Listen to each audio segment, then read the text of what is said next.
This next question is from Alan Blackstock.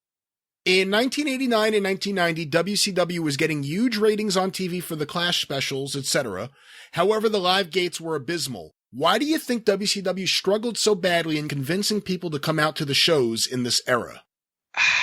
That should have been the one we started with, because it would take a while. There were a number of problems. Number one, they pissed off their base audience when they pretty much abandoned them in the Carolinas, in a lot of cases Georgia, to go to, we'd be in Springfield, Missouri. And yes, there might be 2,100, and this is 89, 90, there might be 2,100 people in Springfield, Missouri, or 1,700 or whatever, but we could probably have done that in Gaffney, South Carolina. The TBS thought that because they were seen all across the country, they had to go there. They got that idiot Don Glass that was Ed Cohen's coffee boy who booked the arenas for the WWF, and they thought that Don Glass could replicate that success because he was supposed to have all these relationships, and all he did was fuck everything up because he was not aware that only a fucking lunatic would book the Greensboro Coliseum for a show on a Wednesday night.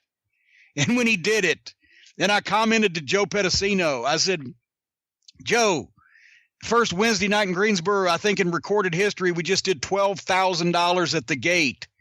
What the fuck are these? And Joe, who had been from Atlanta, well, you'd have thought known better, and I love Joe. But he said, well, they said they've got to save the weekends for the big towns.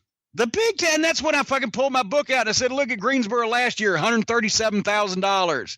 Or fucking 150, whatever the fuck. There wasn't a town bigger than Greensboro for wrestling, for that brand of wrestling, and they fucking killed it.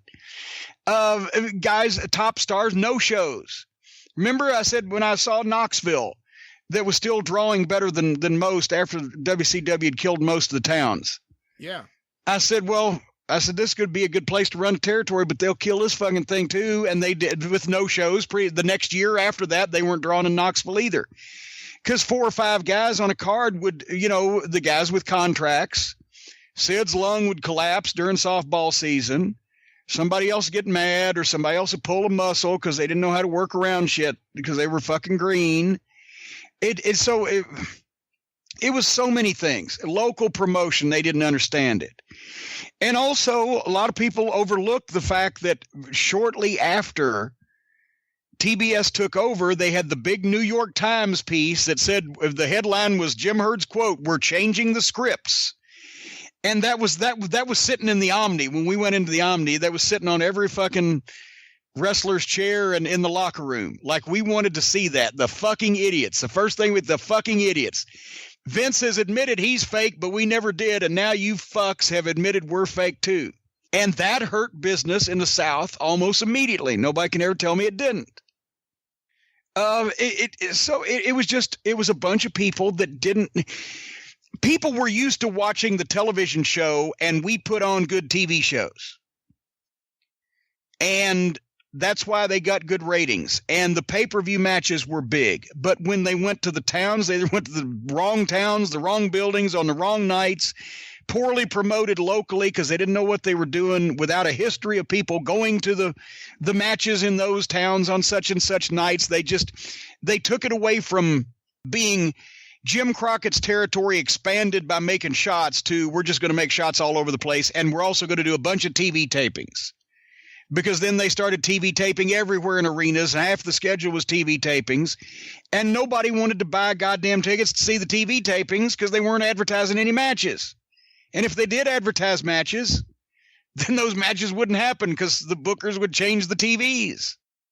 Or the time we had a house show in Huntsville, but because the center stage was in the middle of construction and they showed up the day before to do TV and there were no seats in the building, they just said, well, fuck, we'll make tomorrow TV and give them something special. So Huntsville paid to see a house show with advertised matches, saw a TV taping with 3 hours of squash matches, and didn't want to go back the next time. They did that to a lot of fucking towns. After you did TV, they didn't want to go back again because they didn't want to see 3 hours of fucking underneath matches and a couple of, 7-minute dark matches. They wanted to see what they thought used to be fucking World Championship Wrestling. Crockett. So in long story short, a lot of those things and more And then when they started running off all the talent that people cared about enough to pay to see and leave their homes to see, the Road Warriors, Midnight Express, Ric Flair, what'd they have left? Come see the Master Blasters live at the Poughkeepsie Memorial Auditorium. No, they couldn't get into Poughkeepsie if they tried. Let's be honest here. Arnold Skoland had that on lockdown. Well, that's true. Arnie, he had the gun in his briefcase. And fuck.